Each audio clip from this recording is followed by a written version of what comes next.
Assalamualaikum warahmatullahi wabarakatuh. Innal hamdalillah nahmaduhu wa nasta'inuhu wa nastaghfir wa na'udzu billahi ta'ala min sururi anfusina wa min sayyiati a'malina.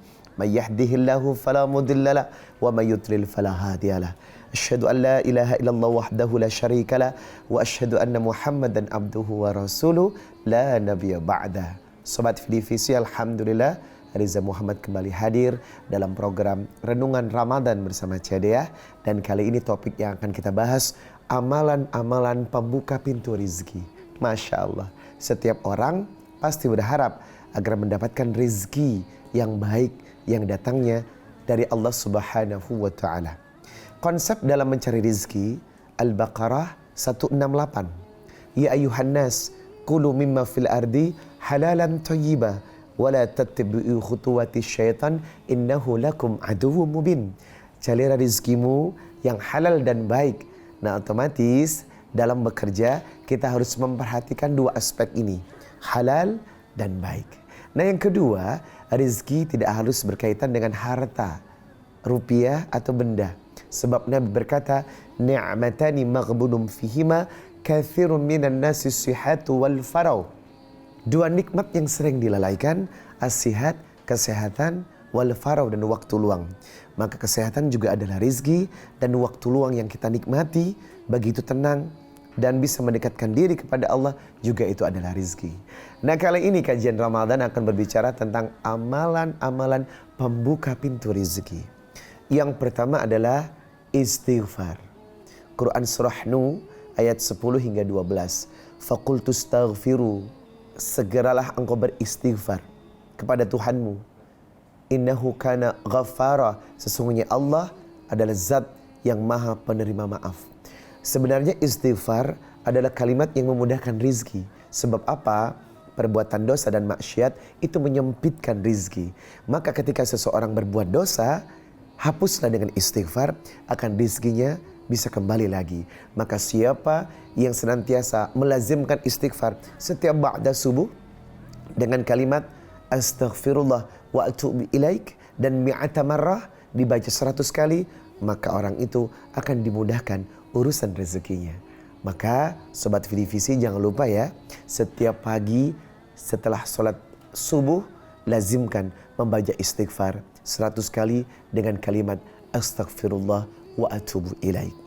Nah, yang kedua, amalan pembuka pintu rizki itu adalah silaturahim.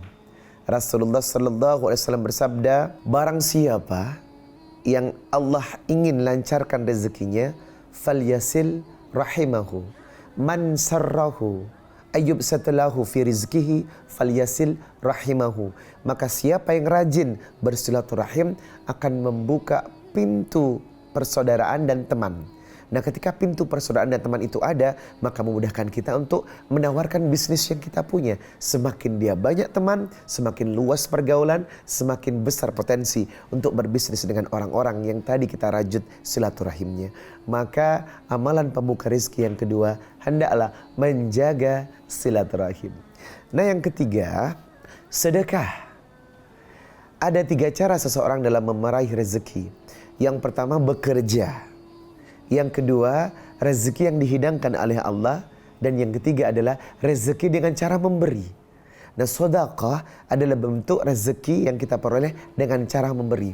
Semakin orang itu sering memberi, semakin orang itu sering bersedekah, maka akan meluaskan potensi untuk mendapatkan rezeki yang lebih besar. Oleh karenanya, rumus ahli sedekah semakin miskin itu adalah rumus yang tidak benar. Justru sebaliknya, rumus ahli sedekah akan semakin melimpah harta bendanya dan rezekinya, itu adalah rumus yang benar-benar nyata. Oleh karenanya, amalan yang ketiga agar rezeki kita dilancarkan, sering-seringlah sedekah. Sebab sedekah akan membuka pintu rezeki dengan cara memberi. Dan yang keempat adalah semua amal ibadah yang kita kerjakan dalam rangka ketaatan kepada Allah akan membuahkan rezeki. Salat, puasa, seperti yang kita lakukan di bulan Ramadan, berbuat baik kepada orang, menjaga lisan, dan berakhlakul karimah, itu bentuk-bentuk kebaikan yang akan mendatangkan rezeki. Kesimpulan pada ayat ini terletak pada Quran surah Talaq ayat 2 dan 3. Wa may yattaqillah yaj'al lahu makhraja wa yarzuqhu min haitsu la yahtasib.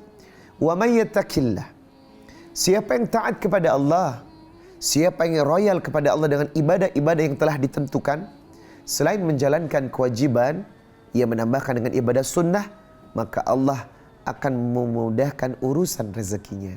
Maka ketaatan akan mendatangkan rezeki yang lebih banyak, dan sebaliknya perbuatan dosa dan maksiat akan membuat rezeki semakin sempit hingga seseorang merasa tidak diuntungkan hidup di dunia.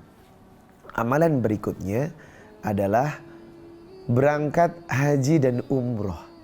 Secara logika, kita berangkat haji dan umroh mengeluarkan uang. Memang betul, tetapi di dalamnya ada doa. Allahumma hajjaka hajjan mabruran wa sya'yan mashkuran wa tijaratan lan tabur.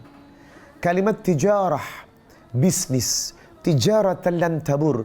Seseorang yang berangkat haji dan umrah berbisnis dengan Allah dengan bisnis yang tidak pernah merugi. Berarti apa? Dampak sepulang haji dan umrah itu akan berdampak pada kebahagiaan rizki. Mutlaknya ketenangan dan kebahagiaan hidup. Makanya orang yang sudah melaksanakan umrah dan haji, ada hal-hal yang Allah membalasnya sebagai pengganti dari ongkos yang telah dikeluarkannya. Maka seseorang yang berangkat umrah dan haji, salah satu bentuk amalan agar rizkinya dibuka secara maksimal oleh Allah Subhanahu wa ta'ala. Dan berikutnya, amalan pembuka pintu rezeki adalah berusaha sebisa mungkin menjauhi perbuatan dosa dan maksiat. Quran surah Thaha ayat 124, "Wa man a'radha an dzikri fa inna lahu ma'isyatan dhanka wa nahsyuruhu yaumal qiyamati a'ma." Maka barang siapa yang berusaha untuk menghindarkan dirinya dari perbuatan-perbuatan dosa, maka Allah akan melancarkan urusan rezekinya. Masya Allah. Inilah amalan-amalan yang menjadi perenungan buat kita agar rezeki selalu lancar. Dan amalan-amalan yang tadi saya sebutkan merupakan amalan-amalan yang diperintahkan Allah di Al-Quran dan hadis Rasulullah SAW. Semoga kajian Ramadan sore ini menambahkan spirit dan kekuatan kepada kita untuk senantiasa taat, sebab pintu taat pembuka rezeki yang maksimal dalam kehidupan kita sehari-hari. Insya Allah kita akan berjumpa kembali dalam renungan Ramadan berikutnya bersama Cedia. Saya Riza Muhammad. Assalamualaikum warahmatullahi wabarakatuh. Halo, saya Agusta Sirangan di Kreasi Resep Cedea. Sekarang saya akan membuat kreasi resep dari Cedea Cikua Mushroom. Nama menunya adalah Soto Banjar Cikua Mushroom ala Cedea. Nah, di sini saya sudah menyiapkan bahan-bahan untuk bumbu soto banjarnya. Ini semua bumbu kita haluskan jadinya seperti ini. Kita tumis, tambahkan beberapa rempah, kayu manis, bunga lawang, dan juga cengkeh. Tambahkan di sini ada air kaldu, garam, gula pasir, merica bubuk. Bahan selanjutnya Cedea Cikua, authentic Japanese recipe. Ada 3 pilihan, ada Cikua Mushroom, Cikua Long, dan juga Cikua Mini. Terakhir di sini ada susu cair.